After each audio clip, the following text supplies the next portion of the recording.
Hey y'all, I'm Wilson Peak, and I review mostly LGBTQIA plus movies and series.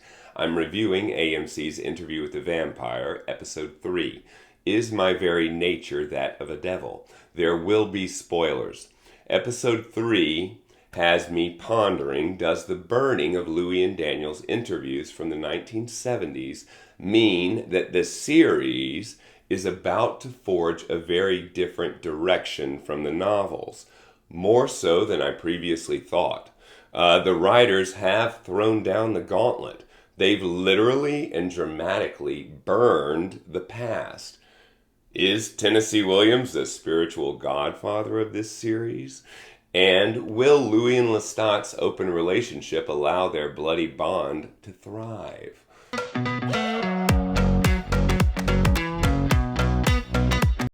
I adore how the writers weave the issues of contemporary queer culture into the series. In episode 3, Louis and Lestat have a conversation about having an open relationship, and I found the conversation emotionally volatile, but also touching. Episode 3, like the first two episodes, goes deeper than Louis and Lestat's sexual shenanigans and their relationship woes. In episode 3, while Lestat begs Louis to embrace who he is, Louis continues to ponder whether to be or not to be. And then later on, after a business meeting goes awry, Louis answers his very own murderous musing during a thoroughly satisfying bloodbath. On a deeper level, though, episode 3 is also about memory, the odyssey of recollection. The interviewer, Daniel Malloy, proves to Louis, by playing parts of their interviews from the 1970s, that Louis's interpretation of Lestat has changed greatly in 43 years. So Daniel would like to know why. In the 1970s, Louis considered Lestat an incompetent mentor, an abuser. And now, based on his most recent interviews with Daniel, Louis considers Lestat his greatest lover, the man that set him free. Which of these interpretations is true? They decide truth is a journey and destroy the interviews. With this moment, are the writers of AMC's Interview with the Vampire series, are they informing the viewers that Louis and Lestat's story will be completely reimagined? I've talked about the obvious differences between the novels and this new series in my first review. The timeline of the novel has been shifted. Louis is now an openly gay black man, and the book's homoeroticism has been replaced by outright gay sex. Roland Jones, the creator of the series, told the New York Times that his changes were about what works for a season and a series, especially for Louis. He said he's not thinking about the first episode, but season 5.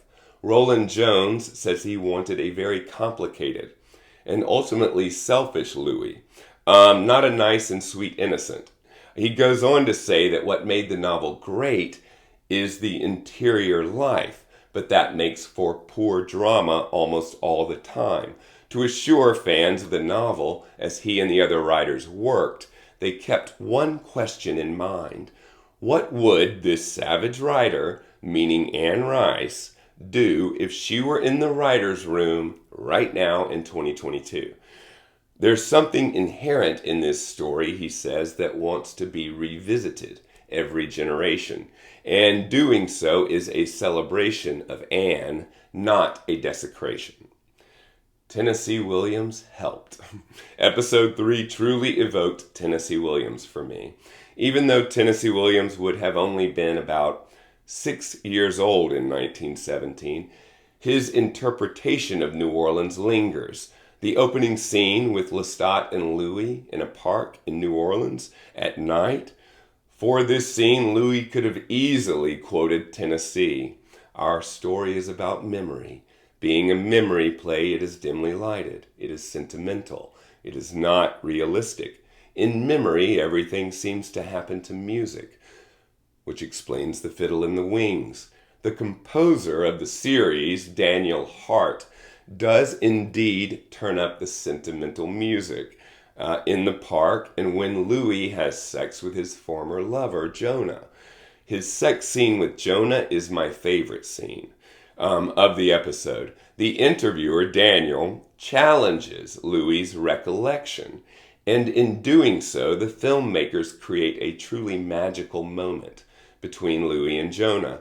I just thought what they did visually, no spoiler here, was exquisite. We see Louis' memory play unfold before us. The series has given me a truly Tennessee Williams vibe, which is a good thing, and that does not mean the series is not funny. Tennessee Williams had a wicked sense of humor. It's how he survived, and this series has a wicked sense of humor that continually falls out of the mouths of Louis and Lestat, and very soon Claudia. I anticipate the level of camp will rise in episode 4. I give episode 3 4 stars.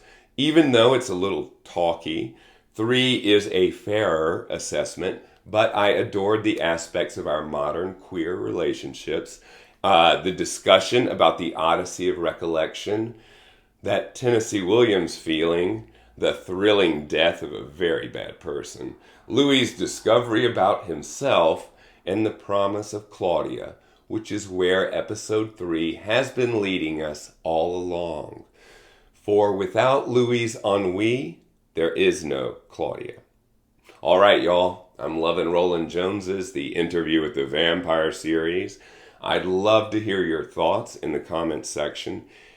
And until next time, always remember, living well is the best revenge.